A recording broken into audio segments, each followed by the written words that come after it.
Hi friends, this is Sarah from Crafting and Relaxing. Welcome to Smash That Small Pad. This is a collaboration with Bourbon Creek Crafts here on YouTube, who is my friend Beth, and Stampin' Cat on Instagram. The links are down below. Typically I show you the cover of the paper collection. It is long gone because it had ephemera on the inside that you could fussy cut. So likely this butterfly and some other things came from it. This is a Mintay collection, M-I-N-T-A-Y.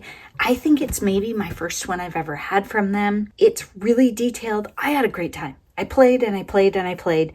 I started this with my members on a live, so that was kind of fun because they gave me ideas to try that I wouldn't have normally. Today I went kind of crazy playing with it. It's supposed to be 57 degrees here and sunny, so I thought I'd call it done and film it, and then I'll get out in the sunshine. The paper had a ton of these ephemera sheets. I think 4 of them.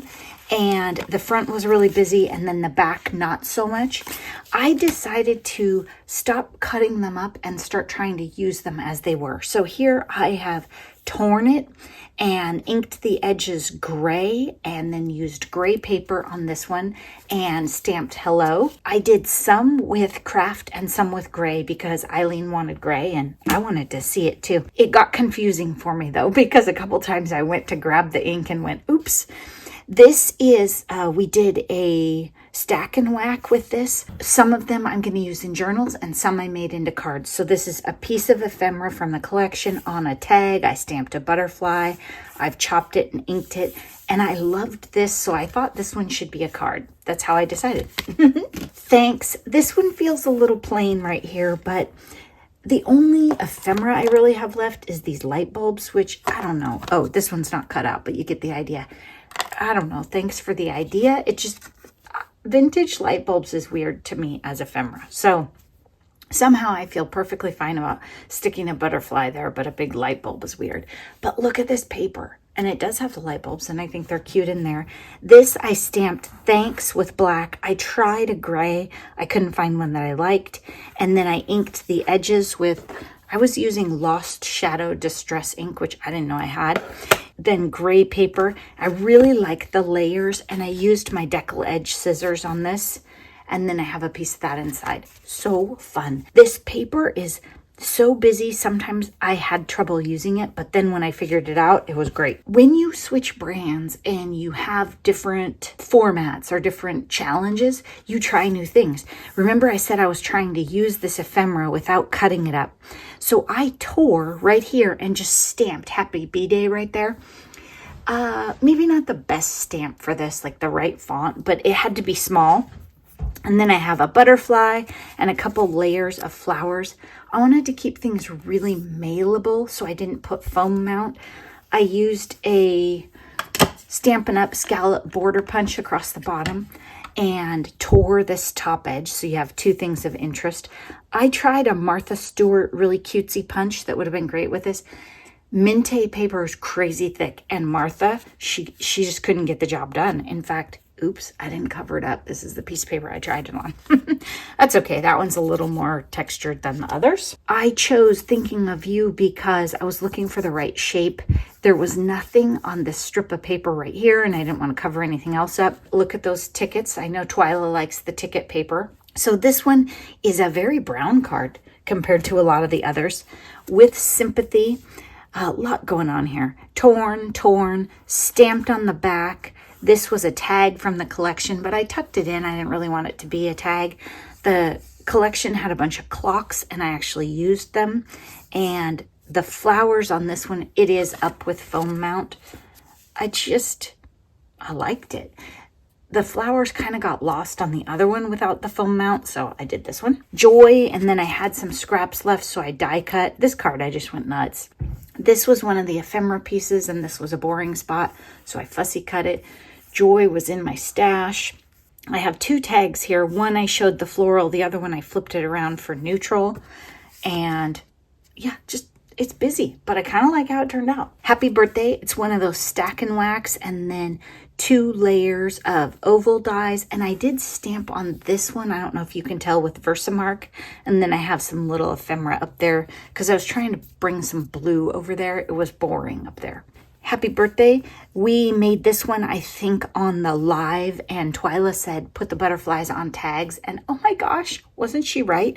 And I stamped on these tags too because they were really plain, which is great because then you can add it, and inked the edges. This paper, I love it. The only thing that I think would make this paper a little bit better is it has a true blue in here somewhere, and it plays up the green more. I don't know where it is, but somewhere there's some really pretty, like, tiny blue flowers, and I would like more of those. Oh, see, like in the center of that, I would like more of that blue and that white flower. But I mean, the teal is amazing too. I think that was 9 cards. Then I have a whole bunch more stuff to play with, which is sort of good because I think I can fit more stuff in these. Let me show you what I made. I made a pocket for a page. This was inspired by this envelope that I showed you, I think, in a different video. I think Emily made it and sent it to me. This was hers. Maybe Emily can put a comment down below. I don't know if she can put her Instagram handle. YouTube gets picky about links and stuff, but maybe she can. So I think she made me this, and I thought, this is really fun. I want to play with it. Now, my apologies if someone else made it. This is my version of it. A, this paper is crazy thick. B, I can't sew in a circle quite as well, but if you go around a couple times, it looks like you wanted it messy. And then I put vellum on there, and I used a directional paper, so I put the flap under so the butterflies and everything are right side up and I didn't have upside down things. So don't use a directional paper, but I just really wanted this scene. I thought that was a fun way to use this paper. And this would be great in a journal. And I left the strings because I probably want them. So that inspired me. It also inspired me to make this. The only thing I did here was choose a shape that worked with the paper, add a flower, and scallop top and bottom. And I'll glue it on a page. That'll be a fun pocket, won't it? And this will be adorable in a different pocket. Maybe same journal, I don't know. This, I don't know. I was on the treadmill this morning and I was like, I have so many tags. You know what I should do? So I took... Let me show you the back. It's one piece of paper that I cut about 1 inch narrower. And I chose the size based on how big my journals usually are. So I think it's about 5 inches wide. And then I didn't have a plan. I didn't have a drawing. It was based on the scraps I had. I had this teal piece and I thought that would be good to tone down the patterns. So I put that one across and I sewed it in the middle. So the 2 tags, which I think is kind of good because it adds some interest, but maybe I shouldn't have sewed the middle to go all the way across. I don't know. Then I had this one. Again, I used a horizontal strip of these, and I think it's okay. I adjusted a little bit to get my 5 inches out of a logical place in cutting these patterns. And then I sewed a tiny piece down the bottom for these little ones. So I did this one first, then I sewed this one, and then I figured out where I wanted this one and laid it down on top. And I think it's these busy papers are part of the complexity of this, but I just love it. And then I put all these little tags. I hole punched them, I inked the edges. I didn't put strings in all of them. And I put some facing out neutral and some facing out with the patterns so that it wasn't like pattern overload.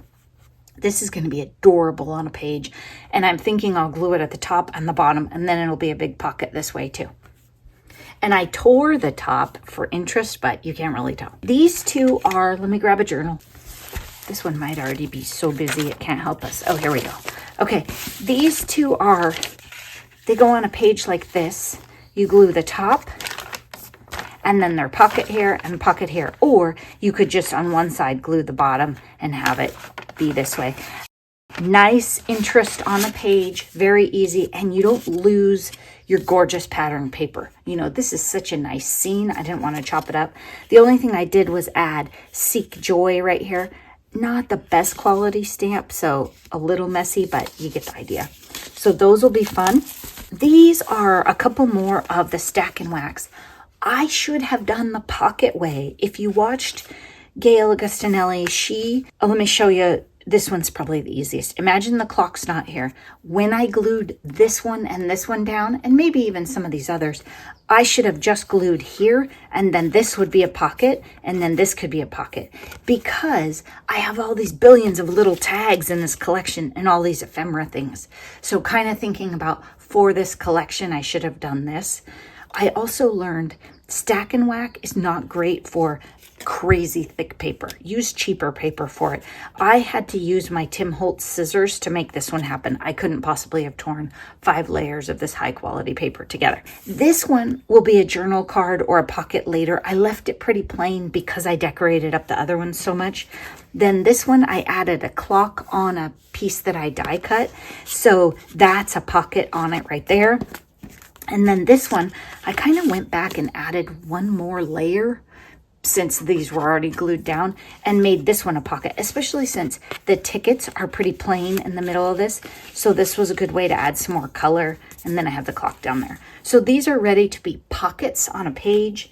And this other one, I could either make it a pocket and add more, or it's thin enough with just the clock that I could use it as a journaling spot or a tag in a page. It'll go in the pocket. I do have a lot of bits of fun. I'm not going to throw any of these out. Don't worry.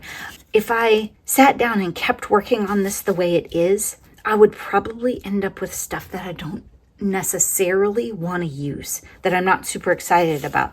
Whereas if I bag this stuff up and keep it handy, when I go to use some of these other items in a journal, I'm going to have amazing ephemera to tie it all in. I mean, think about it. If I made a tea-dyed journal, if I had one just sitting around that had a bunch of neutral pages like this one, I could decorate the whole thing with this stuff and be done, right? But we should not start another journal today.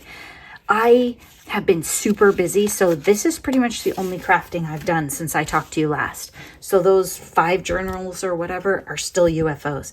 But it is Saturday, midday. A lot could still happen this weekend. So I guess I filmed pretty far in advance for me, but I just did it to say, that's it. I'm going to stop fiddling with this. I'm going to move on.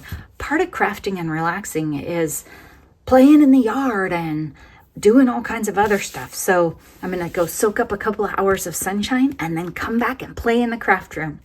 Be sure to check out what Beth and Kathy made, and I hope you're taking time for crafting and relaxing. Bye-bye.